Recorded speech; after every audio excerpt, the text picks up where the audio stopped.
Good morning, everybody. Welcome to Vicky 3 Academy. I'm Walker, and we're going to do a Cape Colony basic country guide today. So, very brief overview for the history of the Cape Colony. This is territory that was taken from the Dutch as a result of the Napoleonic Wars. Prior to the Napoleonic Wars, this had been a portage location for the Dutch, connecting the Netherlands with their territory out here in the growing Moluccas territory that they controlled. But this was a natural waypoint, right? About midway through, sure. But somehow no one had set up and established a European colony in South Africa up until the establishment of this permanent location via the Dutch.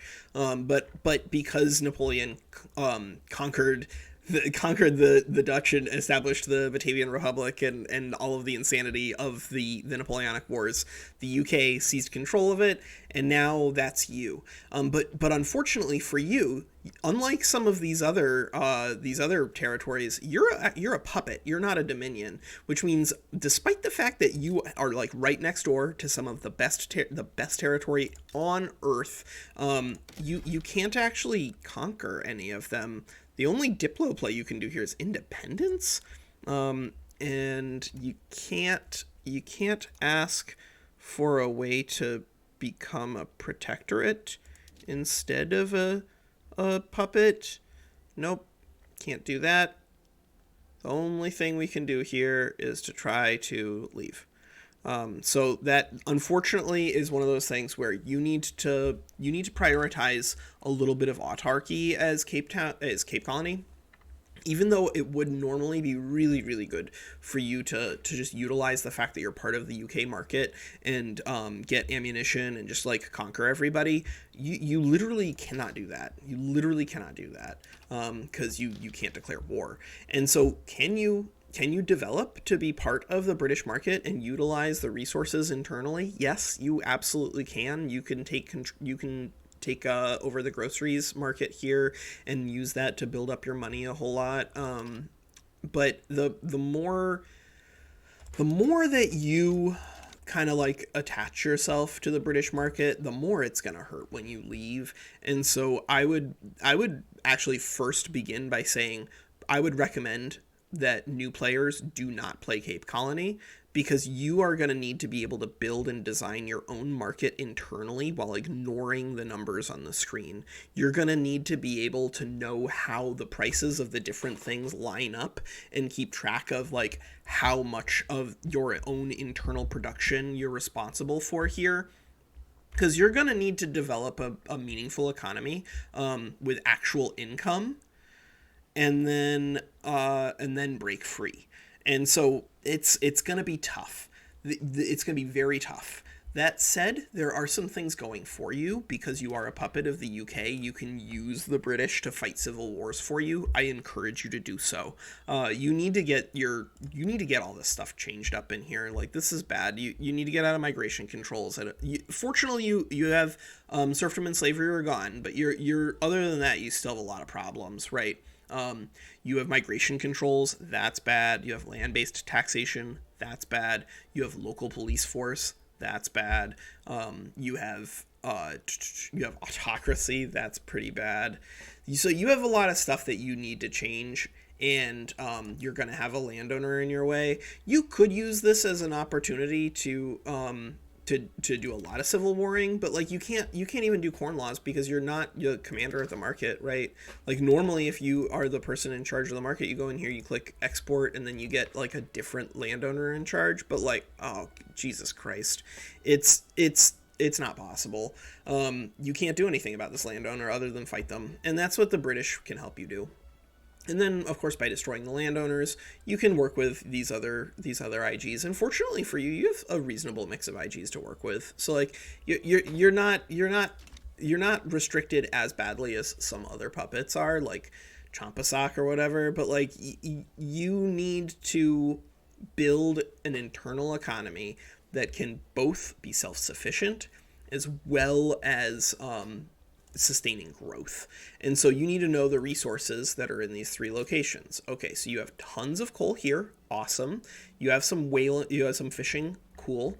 You could potentially use this logging camp Oh, and you have 17 iron mines. Great. Okay, great.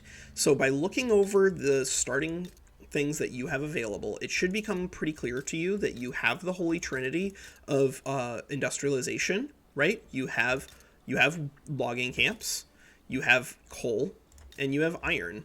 Those three things together mean that you have actually a pretty reasonable economy here with just tools, engine, and railways. So you're gonna get those, and then you're going to use them, and then you're going to build some railways and some tools and some steel and some industries, and you're gonna actually be able to get pretty big and pretty strong pretty quickly internally. But you should not, and I mean should not, come to rely too much on the British market for demand, because the moment that you do that is the moment that you basically surrender your ability to grow, because you can't stay as a puppet forever. Not only are you paying them a bunch of extra money because it's puppet instead of dominion, but you need to take this territory for yourself as soon as possible. It's amazing. This is masterpiece land. Look, 60-37, 62-9, or 104-65. you I'm literally salivating. I had some goldfish crackers earlier, so that's probably contributing to it, but I am literally salivating, chat. This is the best territory on earth, and it drives me insane that we can't begin by declaring war on them. I'm frothing at the mouth. Cuz like we should be able to get this territory for relatively free, but instead the Portuguese are going to get it every time. Those Portuguese. So just be aware that you need to do some stuff as the Cape Colony. Not namely, I think the most important thing for you to do is to not become dependent on the British market, and instead to develop your own steel and engine and railway industry, and just ignore what they're doing. And the moment that you feel like you're strong enough to declare war on Great Britain, then do it, right? It's gonna be spooky. But you cannot afford to remain a puppet forever. It means that you're one diplo play away from annexation anyway. But it also means that you cannot grow to your natural total extent. You can still colonize, I believe, but it's not going to be worth it, because you do need a lot of integrated pops in order to have good colonization speed. So you can incorporate these guys. That's good. That'll definitely help you. And same with incorporating all these guys. That'll also help you.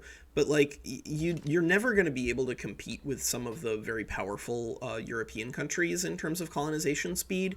And so you need to be able to grow via imperialism rather than via colonialism. Yep. All right. That's Walker. That's the Cape Colony basic country guide. I think I could spend more time talking about like the laws and stuff that are in here, or the situation in terms of your pops and your culture.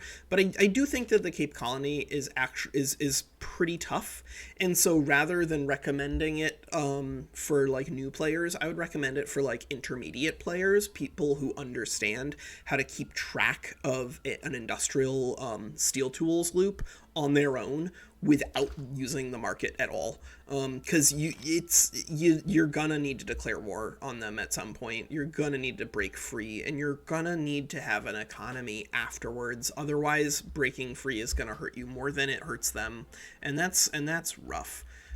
Yeah, it's just rough. All right. Oh, in case I didn't go over it, also, the reason you need to get out of this migration controls and like do your industrial loop stuff is to create just a huge amount of migration attraction, because you can do that. You can get a lot of migration attraction as Cape Colony before you have to break free, because you have a reasonable amount of arable land, right? 72 is fine, 21 is fine, 60 is fine. That's a reasonable amount of arable land to support a bunch of pops flowing into your territory. And by building up a nice little industrial loop down here, you're going to ensure that people have good jobs. And so you will be able to poach a lot of pops from UK and Canada and stuff before you leave. But that's not going to sustain your long-term growth the same way that this will. Yep. That's Walker. Take care.